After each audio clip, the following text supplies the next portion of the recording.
அண்ணன் தங்க உறவு முறையே இனி இல்லையா? தமிழர்களே இப்ப சந்தோஷமா? சமூக வலைதளத்துல ஒரு பதிவு தீவிரமா பரவிட்டு வருது.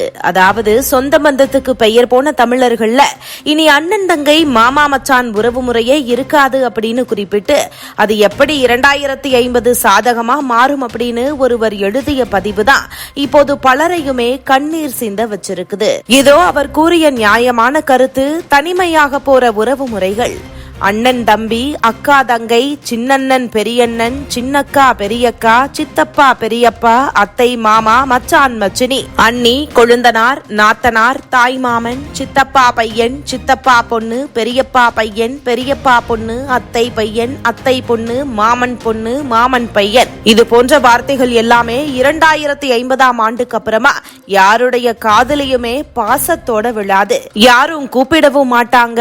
அகராதியில இருந்தே கூட கொஞ்சம் கொஞ்சமா அழிந்துரும்.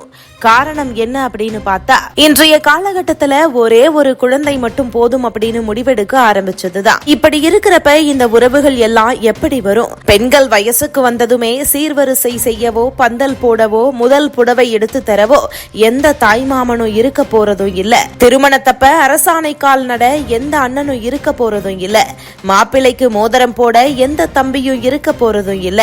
குழந்தைக்கு மொட்டை போட யார் மடியில உட்கார வைப்பாங்க? கட்டி கொடுத்த பொண்ணுக்கு ஏதாவது பிரச்சனை அப்படின்னா அண்ணனும் தம்பியும் பறந்து போவாங்க. இனி யார் போவாங்க? ஒவ்வொரு பொண்ணுமே சொந்த பந்தம் எதுவுமே இல்லாம, ஆறுதலுக்கு கூட ஆள் இல்லாம தவிக்க போறாங்க. ஒவ்வொரு ஆணுமே தன்னோட கஷ்ட நஷ்டங்கள்ல பங்கெடுத்துக்க அண்ணன் தம்பி யாருமே இல்லாம அவதிப்பட போறாங்க.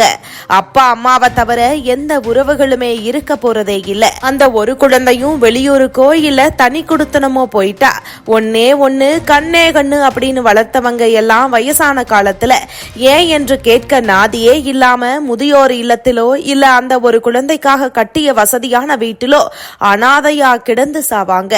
உறவுகளோட உன்னத மதிப்பை உணராம பொருளாதார முன்னேற்றத்தை மட்டுமே குறிக்கோளா கொண்டு ஒரு குழந்தைக்கு மேல வேண்டாம் அப்படின்னு சோம்பேறித்தனப்பட்டுக்கிட்டு எந்திர வாழ்க்கைய வாழ்ந்துகிட்டு இருக்கிற அத்தனை பேருக்குமே இதே நிலைதான்.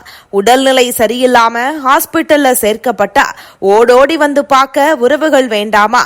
சின்ன சின்ன விஷயத்துக்கு எல்லாம் எனக்கு உனக்கு அப்படின்னு சண்டை போடுற அதே குழந்தைகள் தானே வயசான காலத்திலையும் அப்பா அம்மாவுக்கு ஏதாவது ஒண்ணு அப்படின்னா நான் நீ அப்படின்னு ஓடி வருவாங்க. கணவன், குடும்பம், குழந்தை அப்படின்னு உயிரை விட்ட பெண்கள் கூட பெற்றோருக்கு ஒண்ணு அப்படின்னா அத்தனையும் மறந்துட்டு முதல்ல வந்து நிப்பாங்க. ஒரே ஒரு முறை உங்க கடைசி காலத்தை நினைச்சு பாருங்க. பணம் இல்லாத ஒருவனை அனாத அப்படின்னு யாரும் சொல்றதே இல்ல. ஆனா உறவுகள் இல்லாத ஒருத்தனை எத்தனை கோடி வச்சிருந்தாலுமே அனாதை அப்படிங்கறத மறந்துடக்கூடாது.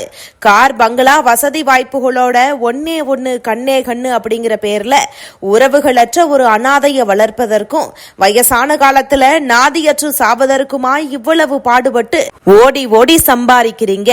ரத்தம் ஏற்றுக்கொள்ற வகையில இருக்கிற உறவு முறையில திருமணம் செஞ்சுக்கோங்க. இல்லைனா இனி நீங்க உலர்ந்து போன உபயோகமற்ற இத்து போன தனி மரம் தான் ஜாக்கிரதை அப்படின்னு குறிப்பிட்டு இருக்கிறாரு. இது பற்றி உங்களோட கருத்து என்ன அப்படிங்கறத இங்க பதிவு செய்யுங்க.